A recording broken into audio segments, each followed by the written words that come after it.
All right. Good morning. It is an incredibly great day today. I'm so happy to be hosting a friend of mine. I'm happy to have all of you, our friends from the Canadian mortgage space, the finance space, a lot of our referral partners, and all of your guests.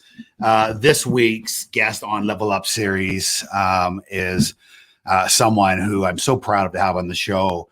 My guest today is Mr. Lewis Howes. And a lot of you know Lewis. For those who don't, he is a New York Times bestselling author. He's a keynote speaker, an entrepreneur. He's a coach. He's a two-time All-American in two sports. He has been featured all over, including the likes of Ellen, Good Morning America, ESPN, Forbes, Fast Company. And he's also the founder of the School of Greatness podcast, which he just updated me this morning, has had more than 200 million downloads. He's also been recognized as one of the 5 internet gurus who can help make you rich. Please, guys, help me welcome Mr. Lewis Howes. Lewis, good morning. Good to see you. Thanks, Gary. Appreciate it. Hey, it's remarkable to have you on the show today, and I know you're a real busy guy. I know you have the Kevin Hart interview dropping later on today. How are things different for you now during COVID-19? How has your world changed, and how are you handling it? For me, I think I'm just before we got on the show, you were really talking about service over selling, and I think that's been my mission ever since I've gotten started in business, is thinking that selling is service. And when I think of selling as service all the time, then it never feels like I'm having to sell. It's always, how do I give?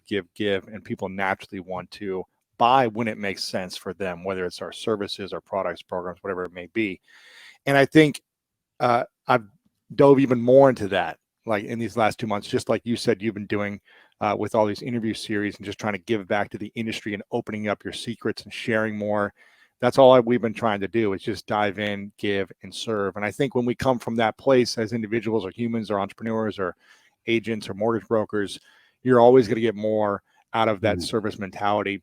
And I take it a step further, because this is the hard thing. People want sales now, but I've been seeing more people in the last 2 months sign up for my programs. And I always ask people, like, when did you first learn about me? I swear to you, people are coming to me and saying, I started following you on LinkedIn 10, 11 years ago, and I've been following you ever since.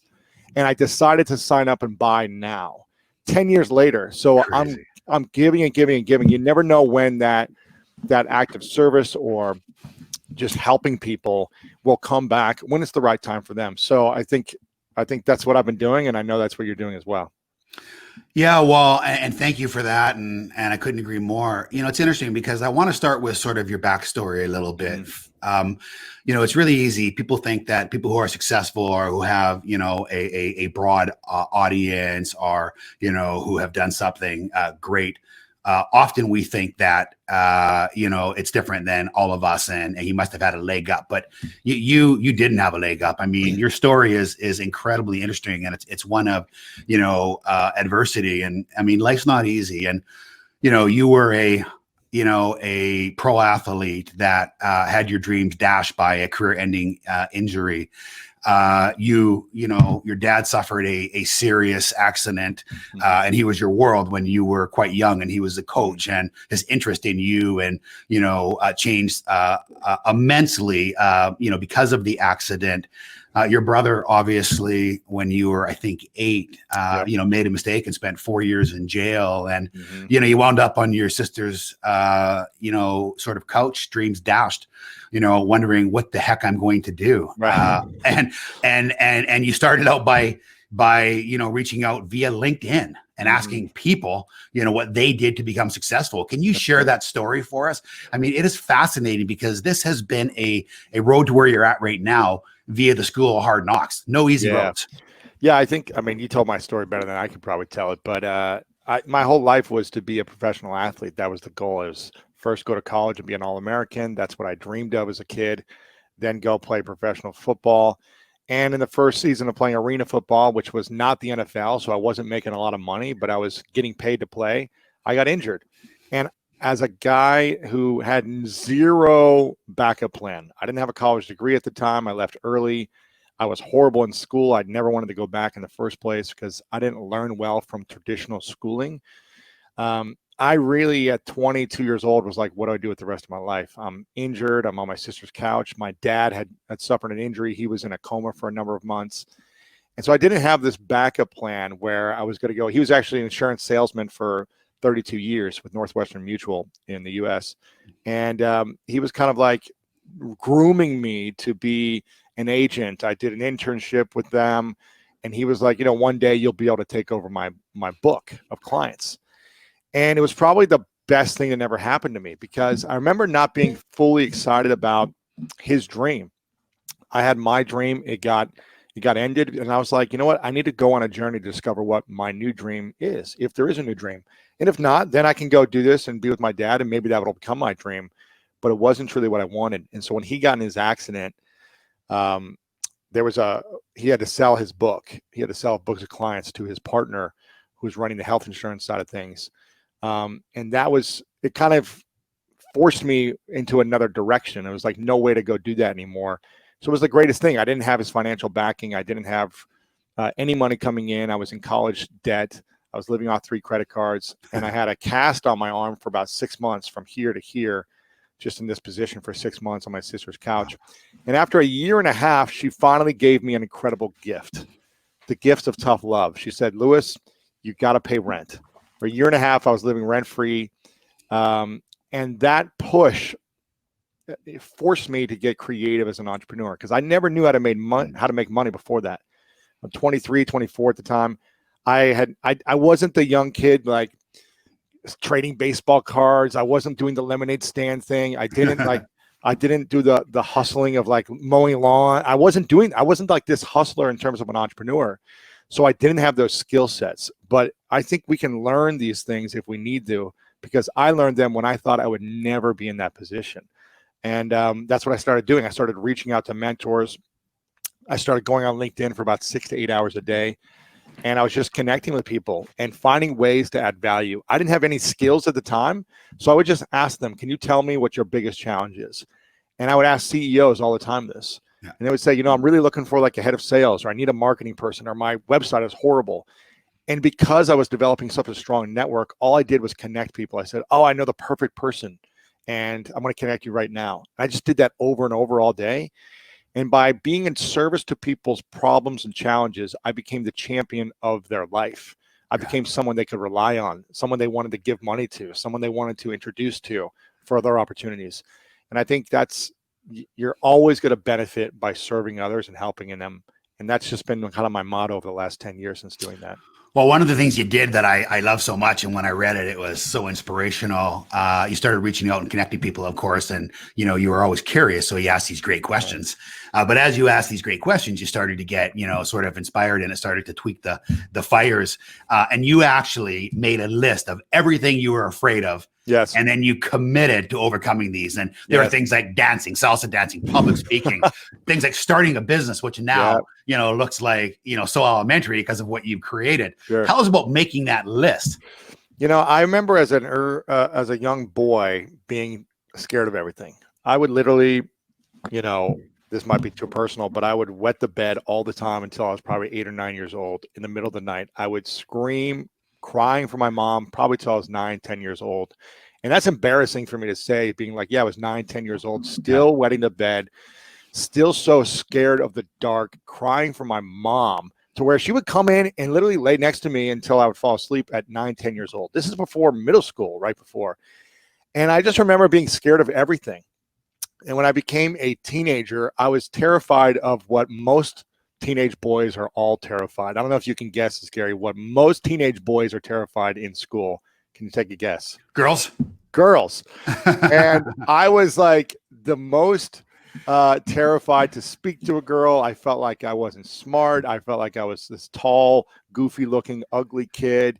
No girls liked me. That's the only thing guys want is like girls to like them in middle school and high school. And I remember one summer when I was like 15 or 16, I was just like, I'm sick and tired of being nervous all the time when there's a cute girl that walks by me, or when I want to say hi to someone. I'm just sick and tired of this feeling of not enough, of I'm not talented and they're not going to like me. They're going to make fun of me. They're going to laugh at me. They're going to run away from me. Just whatever the fear was, whether it was rational or irrational, I was sick and tired of feeling it. And I remember this summer, I just said, I'm going to go this whole 3-month summer of break. And every time I see a girl that is cute or gives me that butterfly feeling, I'm going to walk right up to them and start a conversation. And I'm going to do this over and over again until I'm not afraid. And it took a couple of months. I mean, I'm not going to lie. It took me a while. And the first couple of weeks was horrible because girls were running away from me, laughing at me, whatever. It was just like, and I said, you know what? It's okay. I'm going to keep going. And at the end of the summer, though, it's like I had 50 phone numbers and girls wanted to hang out. It's like I became who I wanted to be through going through the fear and just dealing with the embarrassment and the humiliation and the internal suffering that I created for myself around rejection. And when I conquered that one fear, I said, okay, now I can do this with everything. I can create a 1 month, 2 month, 3-month challenge around any fear and do it until it hurts, until I'm embarrassed, until I'm humiliated, until I get laughed at. But then it's not going to hurt anymore because I've gone through the pain. And that's just what I do every year. I create a list of all the fears that I still have. And I think, what's the scariest fear I haven't tackled? And then I try to tackle that year. And it's just, it makes me feel more confident, more bulletproof, more humble, more grateful, more compassionate towards other people's challenges, because I've gone through so many of my own internal fears. And I want to keep doing it for the rest of my life because I want to keep growing. Well, an amazing answer. It's funny, my favorite F word is failure because you learn so much from failure. And my second favorite F word now is fear, thanks to you, actually. So I have 2 favorite F words. So talk about a failure, because I really like to share this with our viewers, because we all think like we were raised in this household where we think, I can't do it, or I wasn't raised to do it. I should get a regular job and support my family and have my kids and do my stuff. And in order to become, better and improve, there's so many failures along the way, and they're going to do one of 2 things. They're going to, be rocket fuel for further failure, or they're going to inspire us. So tell me how, your thoughts around failure and using it to sort of, inspire and drive you, and just how important it is. Yeah. Do you have kids, Gary? I do. Yeah. 2 kids, 28 and 23. Okay. Can you remember back 20 years ago, 25 years ago, when they were just learning to walk? And when they were falling over on their face and scraping up their knees and breaking their arms and crying over and over for 6 months until they learned to walk, did you ever say to yourself, you know what, maybe this walking thing isn't for my kids. Maybe they're just never going to get it. Like, it's just they're not going to get it. They're just hitting their head so many times over and over again. But eventually we figure it out. Right. And eventually enough of the failure and the pain makes us like, okay, we got to balance ourselves. Let me hold the chair while I'm walking. Let me do this. And we eventually figure it out. But we need to feel pain in some level. I'm not saying we should break our arms and legs and smash our nose, but we need to feel some type of, I feel vulnerable in this situation. So let me learn how to grow and become better so that I am not vulnerable. And so I feel in control and in balance. But we need to hit our face and scratch our knees and do this over and over again with everything in life. And I think we get so conditioned to not do that as teens and adults because we feel like it's embarrassing. But embarrassment should be something you run towards, in my opinion, because if you feel insecure or embarrassed around anything, that thing has power and control over you, whether it be your mindset, whether it be your health, whether it be your relationships. It is owning you. It is controlling your decisions, your thoughts, the way you like interact with people. And I just never want my embarrassments, my insecurities to own me. I want to become the Batman of insecurities and say, I'm going to sit around with all these, people, I honestly want to give myself challenges. I'm kind of crazy about this, but I'm like, I want to create a room of people to just laugh at me. And laugh and make fun of everything that's on my body, everything that's wrong with me. I've got 8 missing teeth. I got here. I've got braces as an adult right now. I'm like, I want people to know everything that is wrong or not perfect about me and laugh at me for hours until I'm just like, oh, it doesn't matter anymore. Yeah. Like, it doesn't matter because their opinions are more of a reflection about how they feel about themselves and their view of the world than how you should be viewing yourself. And these people don't matter. The people that matter are the closest people to you. But Right. even if they are making fun of you, you need to either have a conversation with them and say, hey, this doesn't work for me, and create a boundary and make sure they're sharing more positive communication, or you might need to find new people in your life. But I'm just such a proponent of falling in love with your own humiliation and embarrassment so that it doesn't own you anymore. So you might have just answered my next question. And I mean, I think that was some of the most powerful, feedback that I've ever received. And I'm a firm believer of running towards your fears and bring it on. And, I've been known to say that there's always another bus looking to run us over. So my question was the school of greatness. And what I'd like to know from you, Lewis, is what do you, Lewis Howes, define as greatness? So in your life, and greatness is going to be different for all of us, I'm sure.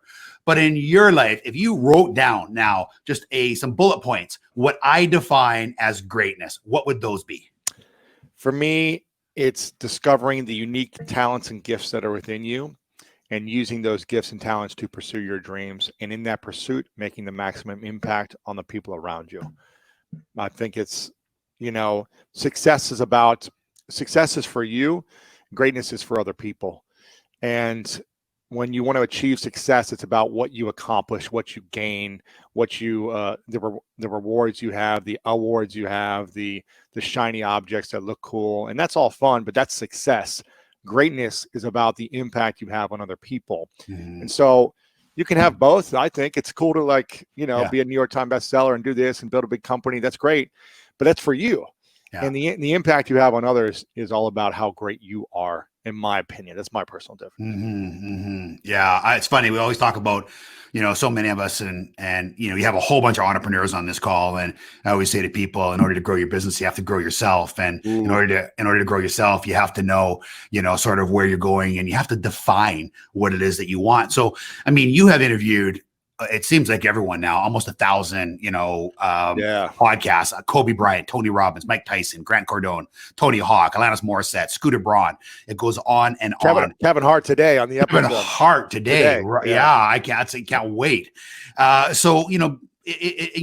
they've all had different ideas about sort of greatness and about what's worked for them. What are sort of 5, 3, 4, 5, whatever you have, consistent habits that you see over and over in people who have defined, their life as, having achieved or found that greatness? Yeah. The 3 things that always come to mind. Well, I'll say 4 things.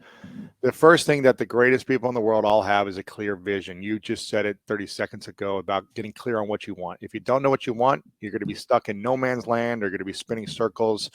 Knowing what you want, you still might be spinning circles to get there, but at least you have a clear idea of the end result of where you want to be. So the greatest Olympians, Olympic gold medalists, they didn't just in their early, lives and in their teen lives, they didn't just say, you know what, I think I'll be an Olympian one day. Yeah. It was a mission, day in and day out, an obsession over the vision of their life.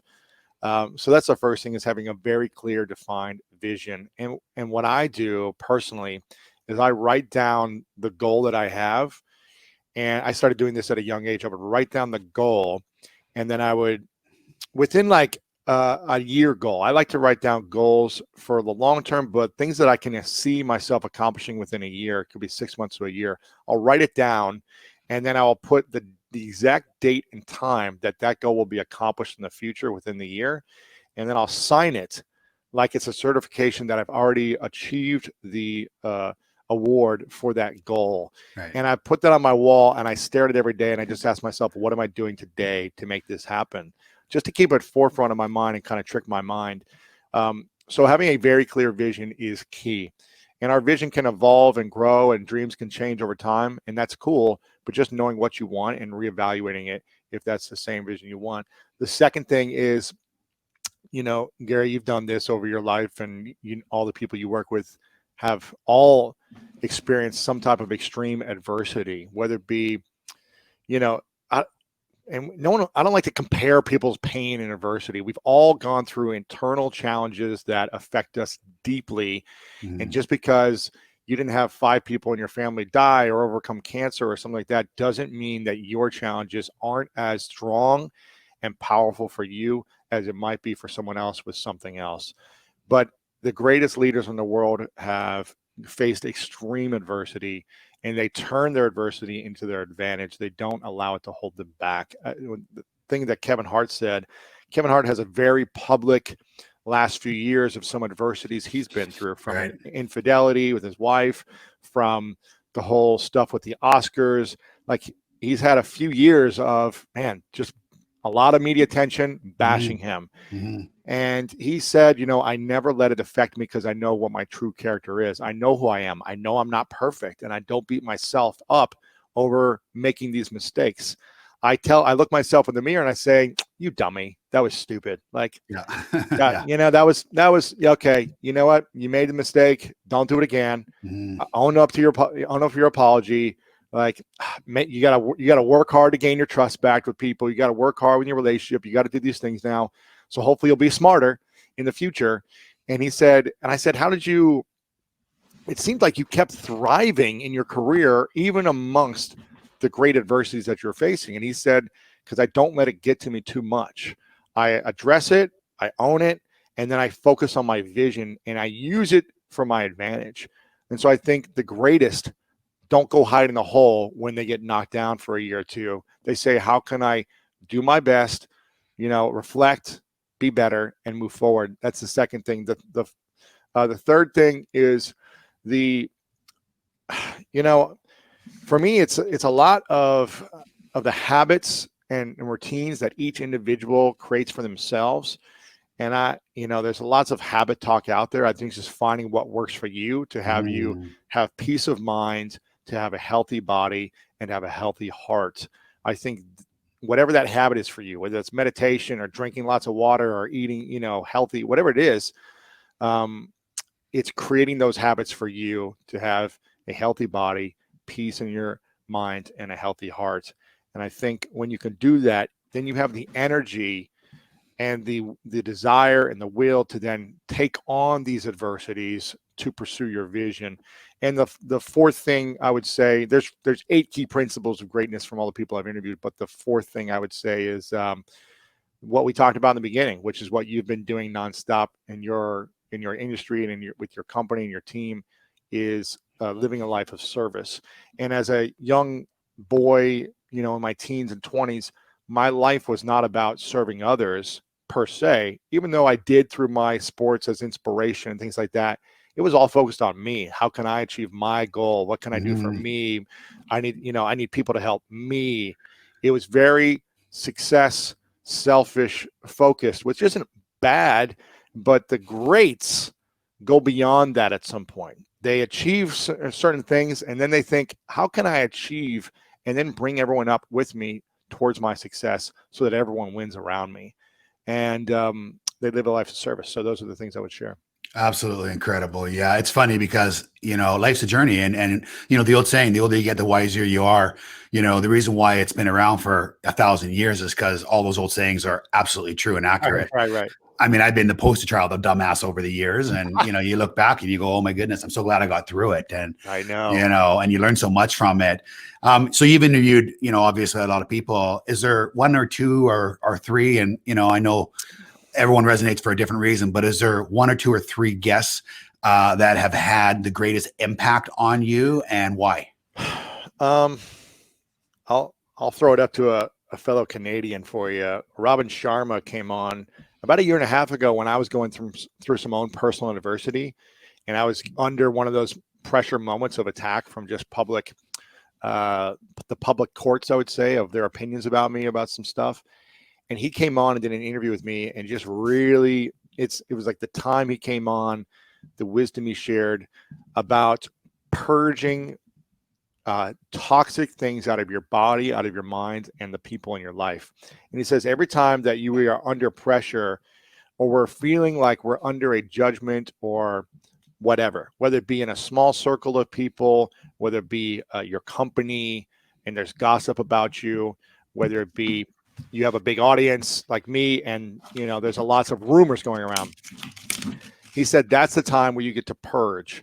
You get to purge the people out of your life that have been sucking the energy out of you, that you've been giving too much to. You get to purge. You get to find out who your true friends are and purge the fake friends who only want to use you. You get to purge, the toxic thoughts or the things from your body that you've been holding on to. And so anytime we are under that type of pressure or gossip or judgment or whatever it may be, that's the time you purge. And that was really powerful for me to not hold on to these things. And really, I'm the type of guy who wants, I think everyone wants everyone to like them. I don't think anyone thinks, I wish everyone hated me. Like this. Yeah. We want to be liked as human beings. And when we feel like people don't like us or we're under attack, it can be very hurtful sometimes, especially if they don't know the truth or whatever it may be. And sometimes we want to defend ourselves, but I realize no, that's the time to let those people go and not try to but look at this. It's more like, okay, if that's what you think and you don't want to have a conversation, all right, let's let that relationship go, or let's distance ourselves from those people. You don't have to cut them out of your life, but let's focus on the people that are in collaboration with you, not people who are against you, and focus on those people. So I can't remember what your question was about this and why I was sharing that, but sort of like the 2 or 3, most impactful guests that you've had. So Robin Sharma gave me that. I would say Kobe Bryant was really powerful, and it was because of the way the interview was unbelievable. It was my favorite interview of all time. Even before he passed, I was saying that this was unbelievable, and it went viral because he was sharing things that he never shared in an interview. So I was just grateful that he was willing to open up to a stranger, essentially. Yeah. But it was how he showed up before the interview that left the biggest impression for me. Of any guest I ever met, he was just. I'll tell you a quick story about it. I booked the interview the night before the interview. So his publicist reaches out to me and my team the day before we do the interview and says, hey, Kobe's looking to do a podcast. He just launched a podcast for kids, and we're trying to get him in the top, 5 on iTunes. And they reached out to us. Can you do an interview in the next 30 days away? He's got an hour time slot at this, 30 in a month. And so I'm on the phone with someone on my team who's on the phone with them and has them on hold. And I go, do not hang up with this person until you get them to agree to doing this interview first thing in the morning tomorrow. I go, this thing, if we book this a month out, it's not going to happen. It's going to get rescheduled. It's going to get put. I just know the game. It's happened to me many times. I was 3 days. I had booked an interview with Tom Brady a couple years prior, and I had a flight out to Boston to film in his house 3 days before. He has to cancel because Deflategate is still happening at that time, and they're like, we don't want to do any press, but we'll do it next year, and it just kept getting pushed off, and it still never happened. And I go, book this thing in the morning. First thing, I will show up anywhere. I'll go to his house. I'll go to the gym. I'll go to his office, 6 a.m., 7 a.m. You tell me when, I'll be there. And they book it at 8 a.m. the next day. And I go, great. So I drive down to the Orange County from Los Angeles to his office. And I get there at 6:30. I go, I'm going to be there super early, an hour and a half early, and make sure we're set up. I bring my camera person. I want to make sure we're prepared. Everything we have is ready to go. So we have as much time as possible. Their publicist was like, he's got 20 minutes, and then he's got an interview right after you with Little Wayne. Little Wayne was interviewing him for some show, and he's got 20 minutes, and he's booked all day. And she sent me a whole list, a big PDF of all the things I cannot ask him. and so we get there early. It's 6:30 a.m. in the Orange County in his office. His assistant opens the door. She's the first one there. And she turns on the lights in the place. And it's a big office.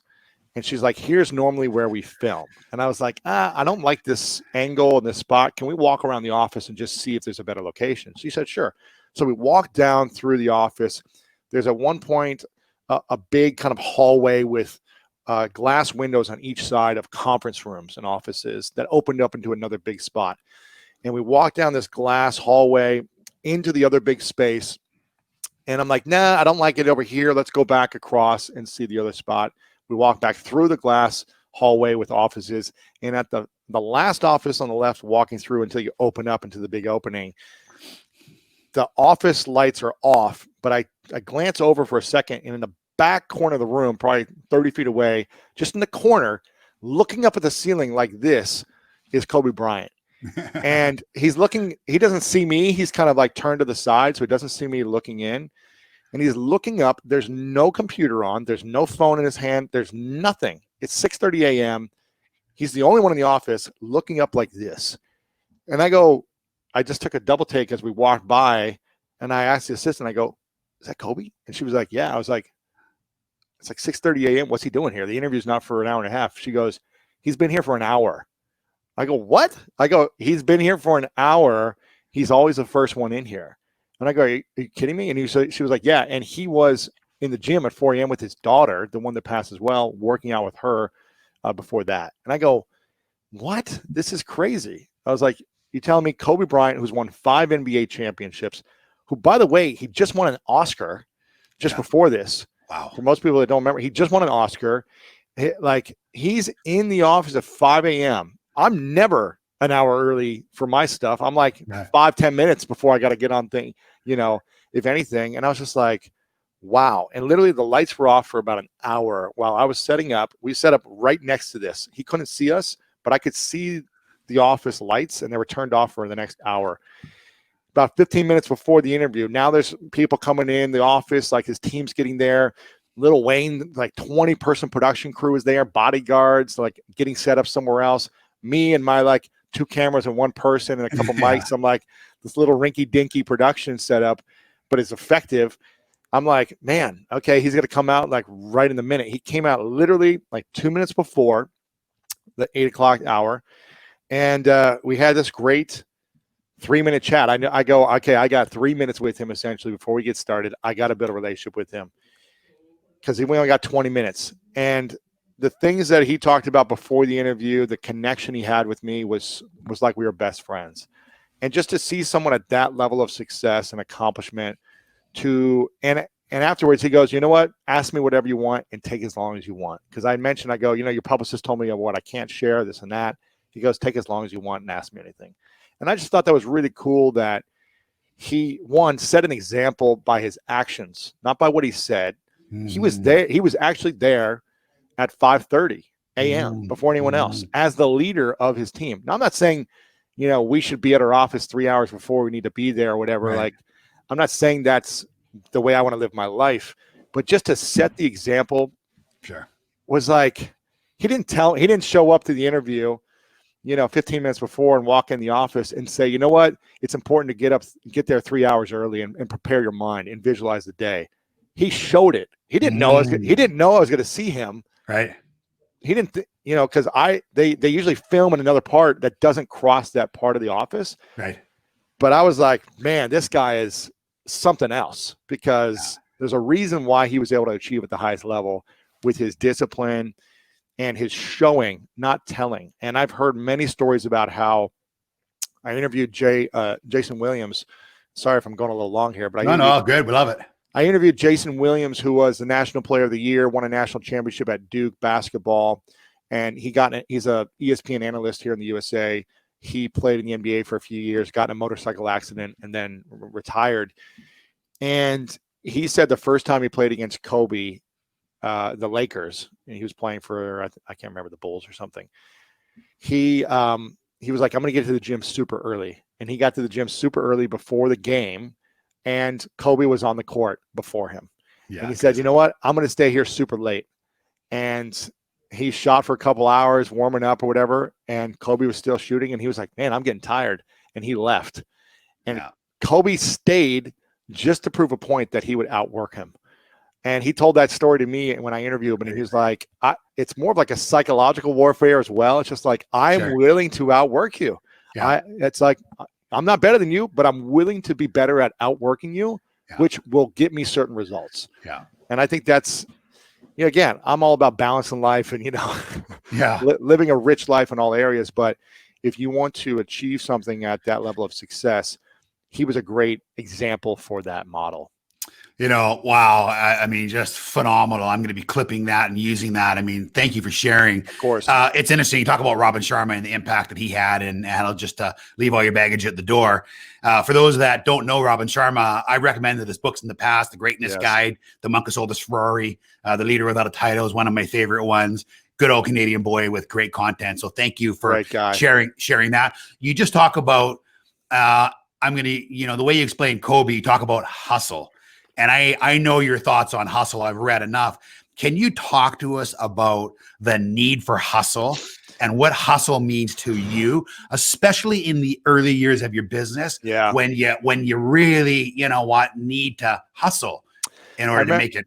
I remember in 7th grade, I joined, it was the first year in school, in middle school, that there was actually like a school team. It was like 7th and 8th grade in the USA.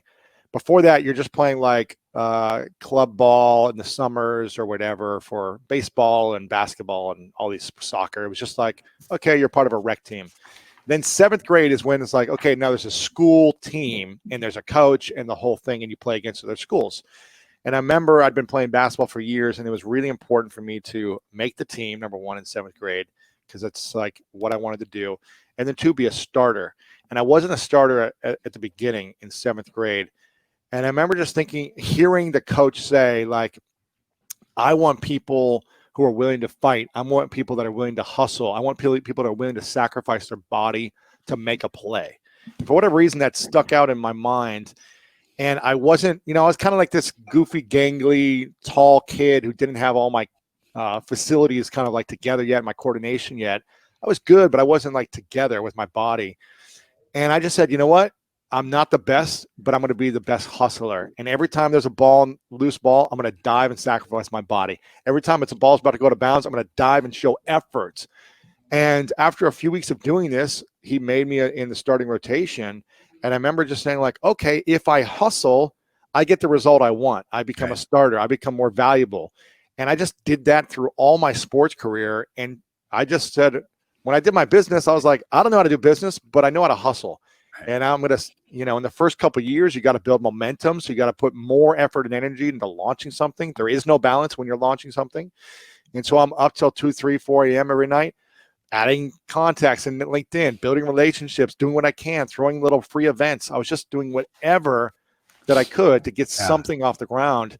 Then when I build momentum, okay, I've got resources. I can build a team. I can do those things. But that mentality sticks with me today. I was telling you before the call, like, our interview with Kevin Hart is out today. I woke up early. I had freaking my eye closed because I had a sty in my eye, but I'm messaging on my team. I did a call 30 minutes before I got on here with you with a TV producer who's been developing a new show concept for me that we're going to be taking out next week to pitch to Netflix and all the other networks.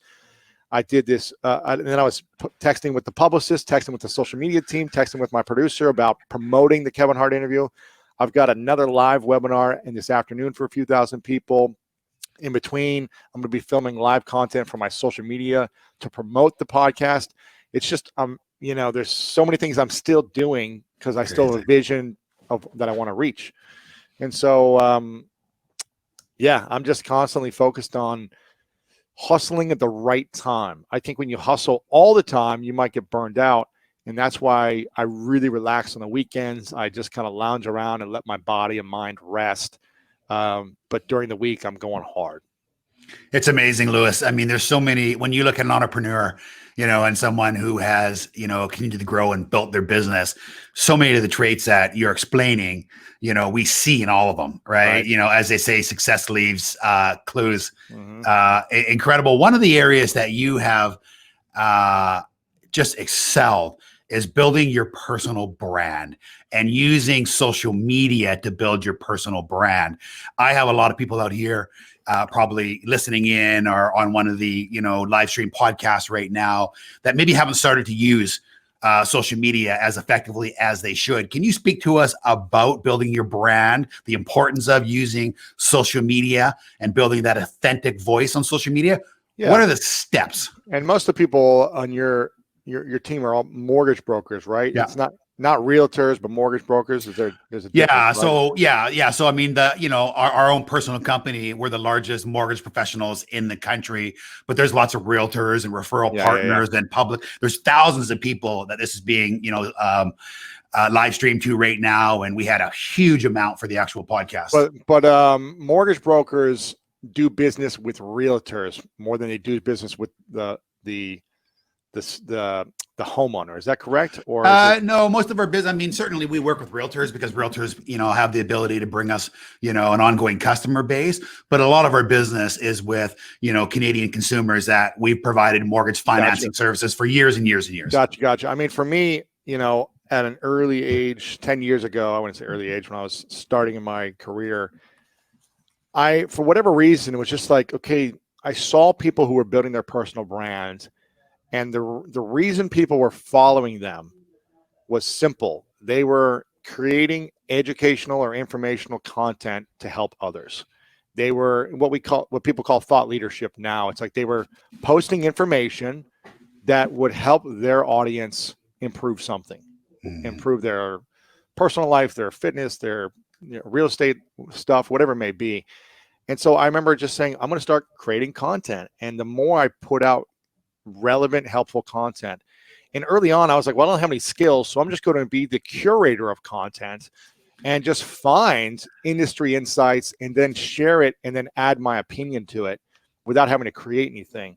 Right. That's just all I've done for 10 years. And for the last 7 years, when I started the podcast, I just said, I'm going to create consistent, valuable resources, which built a 5 million person following on social media, 200 million audio downloads, and attracted people that said, I like this perspective. I like this viewpoint. I trust you more. I like you more. I want to follow this. I want to listen more, which I can monetize through advertising. I want to buy something you have, which I can monetize. But I wouldn't be able to do that if I just had the skills. So everyone listening or watching, if you've got the talent as a mortgage broker or a realtor, whatever part of the business you're in, but no one knows about it because you don't put yourself out there, how will they know about it? Unless you do the old traditional way of getting business cards and going to networking events and kind of like asking for referrals. That's great, but that's like version 1.0 of personal branding. Version 2.0 is being smart and using technology like social media to spread your message with just consistent content. I know you are very close with Darren, and he's been on here as well. He's got a daily Darren.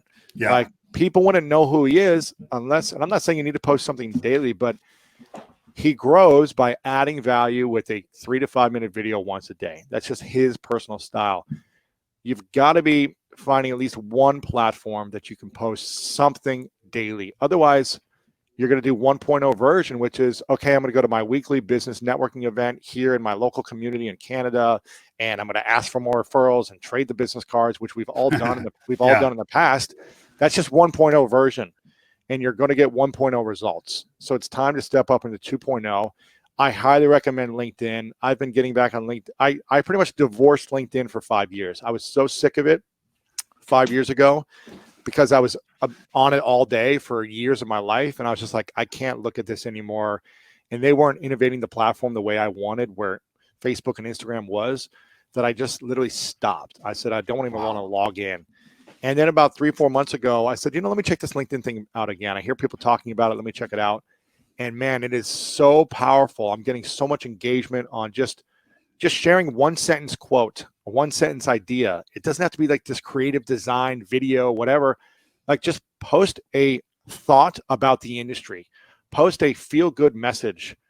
It takes 2 seconds to copy and paste someone else's quote if you don't want to come up with something. And just be a resource. If you can be resourceful, you will bring in more resources in your business. So that's my thought on personal branding. Yeah, and it's funny because I've talked about, not only obviously everything that you just covered right there, but also be responsive and, above and beyond just kind of a happy birthday. I mean, if you can't be on social media, or if you're not providing content every single day, make comments to other people's posts. Then all of a sudden they start to build a relationship with you, and they start commenting on your post. And, the more people you help, the more people will help you. I mean, Exactly. it's a lot of it is fairly simple, but you have to start. So, Louis, if I asked you, what is, in one word, the most valuable character for someone to have in business, what's your opinion? The most valuable character in one word in business? Love. I feel like that encompasses all the other words that you would need: compassion, humility, passion, all those things fill in with that. And that's probably not the word people are thinking about, but I just try to really think Love it. about, my team. How can I be more, compassionate to what they're going through, and really not just think, oh, they're here working for me and they need to do what I want, but how can I make them so inspired and feel loved that they want to continue to support the overall mission that we have? How can I find the right people that have that quality? And yeah, I mean, that's probably not what I was said like 10 years ago. I've been like hustle and like do whatever it takes and grind. But I feel like that only gets you certain results, and then you get burnt out feeling, and you burn out other people. And so coming from a place of like, yes, everyone should be working hard. If we're going to pay you well, like we expect you to work hard, and you got to get your results, and there's going to be some tough love moments, but showing up with a loving energy and attitude, because people are supporting your dream as well. Mm-hmm. And I think that's important to think about. So love. I think it's an incredible answer. I think it's probably the most overlooked as well. I mean, we look at our employees, our team members, and try to get so much out of them. And, it's the leaders that have the deepest relationships with their team member that obviously get the greatest results. So thank you for that. So where do you go to get, now obviously, you're interviewing hundreds of people, and so you're being inspired by the feedback they're giving you. Is there anywhere else where you go? Is there a podcast that you go to, or a certain book, or what medium do you use to fire up and to inspire and teach Lewis Howell something new? I just try to lean on a few key mentors that I really respect right now, and people that are just doing talented things. I mean, my friend Scooter Braun.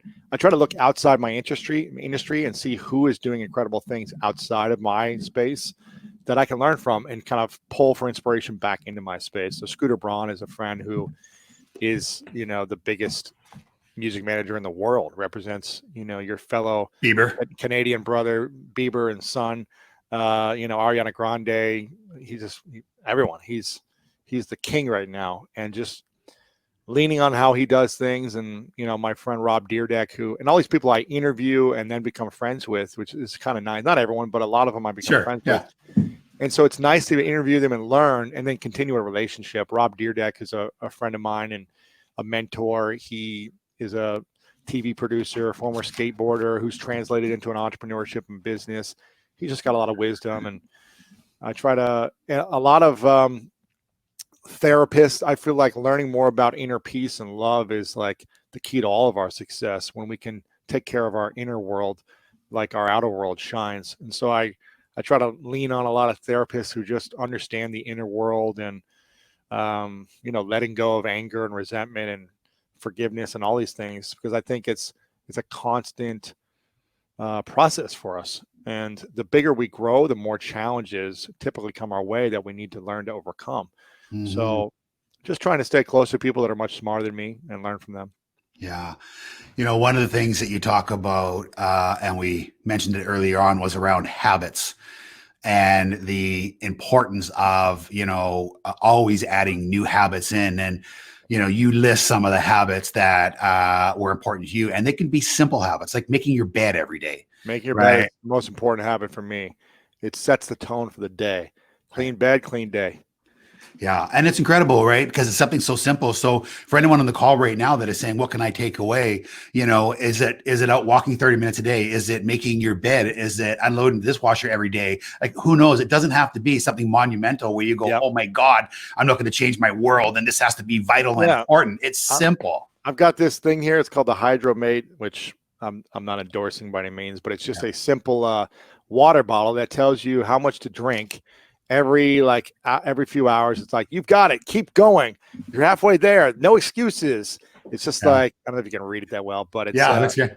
This bottle is just like, okay, how do you create systems and structure something like this? You can make something like this, but it's like, okay, we found this, my girlfriend got it for me, and I'm trying to drink 2 of these a day, because I know that water will fuel and heal my body. It'll help me lose weight, it'll make me feel more energized, like all these things. So it's like, what are the hacks that I can do? And, I don't care if I look silly drinking out of a big bottle and I'm just like, okay, I'm drinking out here. But It doesn't matter. It's like it's creating structure and organization in your life so that you can thrive. Yeah. Well, and there again, you go back to that list, right? I'm looking at some of your lists that you wrote down: learning the guitar, salsa dancing, joining Toastmasters to improve your public speaking, Yep. picking up a new sport, which was handball, which I believe you became an All-American in, didn't you?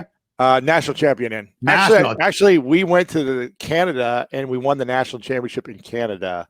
So a USA team went there and won the national championship. So it was fun.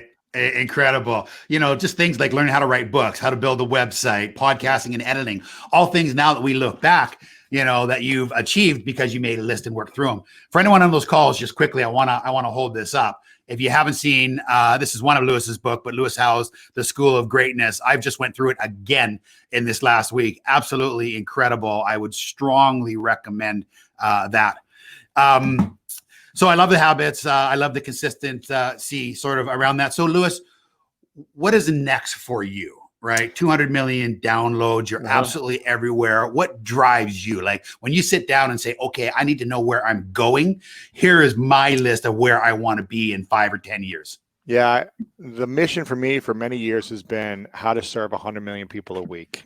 And how do we create conscious content, conscious media, conscious books, programs, events to serve people to improve their lives, and do it in a fun and entertaining way where we bring on people like Kevin Hart and Kobe Bryant so they can share how they've done it on a global impact level and make it entertaining and fun. And I started 7 years ago with that mission. And I remember I did my first podcast when I started this mission after I sold another company. I was like, what do I want to do next? I did one podcast and it had one listener. and then I did another one the next week and it had 50 listeners, and the whole goal is just to be and every week for 7 years I've been consistent in showing up. And year one we had 750,000 downloads. At the end of last couple months ago we had 200 million total downloads, and so it's now how do we get it to 100 million downloads in 1 year? It took 7 years to get 200 million. How do we get 100 million in 1 year? How do we do it in 1 month? How do we do it in 1 week? And then how do we repeat that to be the source of inspiration to help people improve their lives? And I know it's a process and it takes time. So it's figuring out who are the people that can join the team. What are the tools? What are the technology to help us achieve that vision faster? And that's what I'm trying to do. Yeah, absolutely incredible. So I look at the way you end all of your podcasts, and you have a question called the 3 truce. Yep. It's a hypothetical question to your guests, asking them to imagine it being their last day on Earth. And for whatever reason, they have to, take everything they've learned away with them. All evidence of progress is wiped out. So given that, leave us with what you believe today to be Lewis Howes. Yeah. 3 truce. It's very hard. 3 truths. I've heard so many great ones from people over the years, but mine would be to follow your dreams. Number 1, I believe we've only got one life in this physical body personally. And you're here for a reason. You're here for a purpose, and that you have one unique purpose that is specific for you. There's only one of you. So figure out what that is. And that doesn't mean you need to go and cure cancer and do something crazy. That dream could be something that is more impactful on a smaller level, on a local level, on a family level, on a community level.